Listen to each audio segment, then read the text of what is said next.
So I just took a shower and I look like a crazy mess, but I wanted to make a video. Hi. No.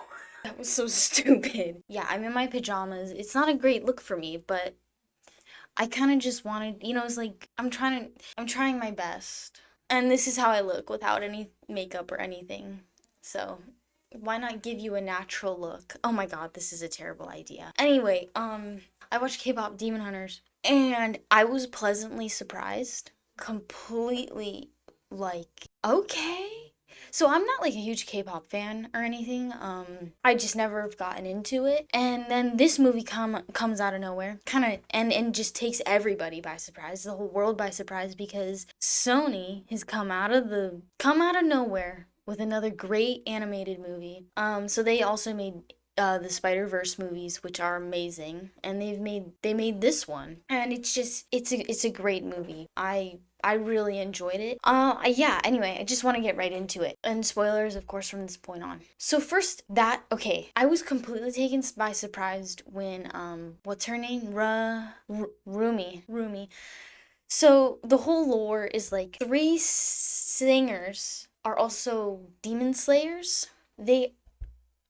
I'm not explaining this very well. Going centuries back, thousands of years ago, demons started manifesting in the human world, and the way to fight back against those demons were these three warrior girls with their beautiful voices fighting and singing against demons. And in order to keep the demons away and like protect it, and in order to protect humans, they made this. Oh my god, I don't have the word for it. Okay, so they created something called the Honmun, which protected like the whole world, basically a shield around the whole world protecting humans.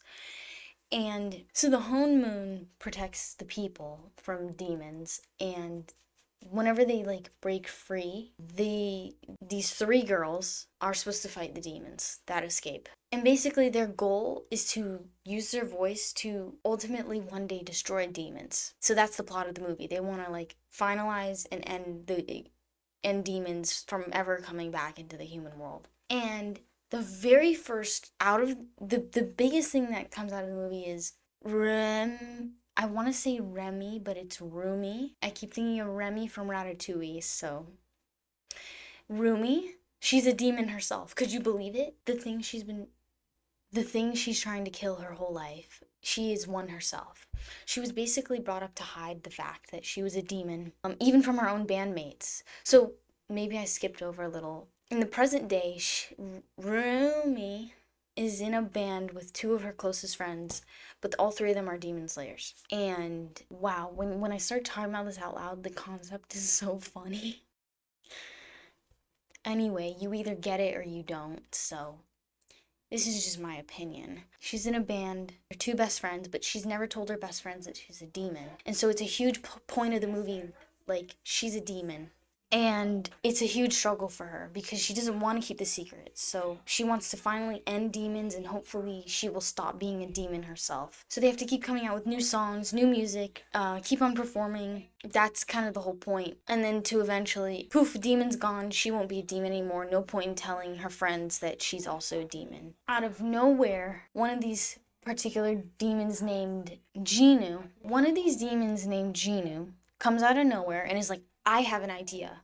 What if we make a K-pop boy band to try and fight against their K-pop girl band? And the demon monster's like, ha ha ha, that's never gonna work, but let's see you try. So Genu creates a K-pop boy band to fight against them. And it kind of works. Like, his evil plan is working. But some part throughout the movie, he discovers that Rumi is a demon. So he's like, wait, you're one of us. Like, how are you like a demon slayer and a demon at the same time? So he kind of like tries to like connect with her, talk to her, and she's like, no, I don't want a demon in my life. I'm gonna kill you all. And ultimately, over the course of the movie, she kind of warms up to him, and he's the only person that makes her feel comfortable for who she is. So you can see where this is going, right? Like they're building a bond, but they're competitors. Like they can't be friends. Like no, they're the enemy. Even just like K-pop band wise, like they're stealing each other's fans. Like that's how intense it's getting. And basically something happens where she gets found out. She gets exposed to her friends that she's a demon, and they kind of turn on her. And what is it that happens? The whole world is against her, basically. Like there's nobody there for her. Even her like adoptive mother or parent like is like, no, just keep hiding it. Like just keep making the honeymoon, and eventually you'll kill all the demons. This sounds so wild when you say it out loud.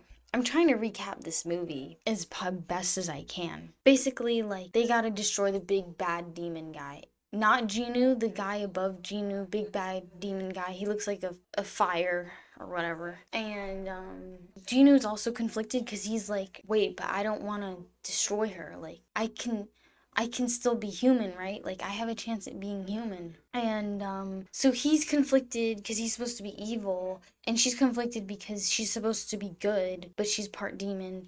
Anyway, there's a point, of course, spoilers, like she's fighting the big fiery guy with her singing voice, and she's almost dead. And then Genu comes out of nowhere, is like, no, I'll save you. And then he sacrifices himself for her. And it's like, that feels very like the easy way out. Like, so Genu's backstory is that he left his mother and sister to live on the streets while he lived in the palace with food. That's what made him a demon. And he's trying to like redeem himself, and by sacrificing his life today, he's, I guess, redeeming himself. But this doesn't really feel right. I feel like Genu should have been on the side of the K-pop girls, because he could have redeemed himself, like, I'm gonna take down the big bad demon guy. Like, I'm gonna do that, and I'm gonna help you do it.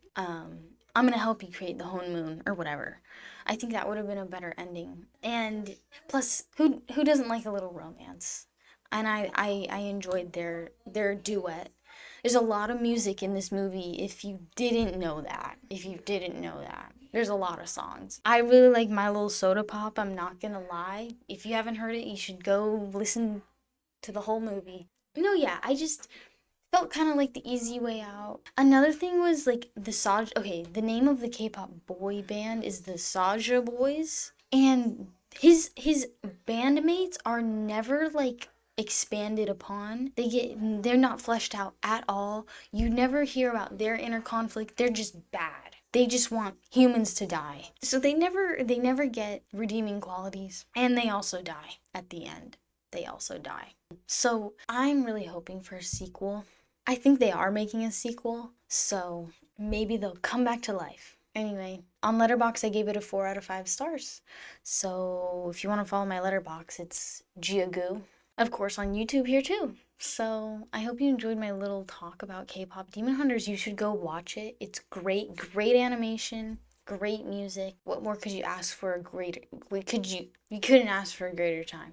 Just fun. Anyways, thanks for watching. Thanks.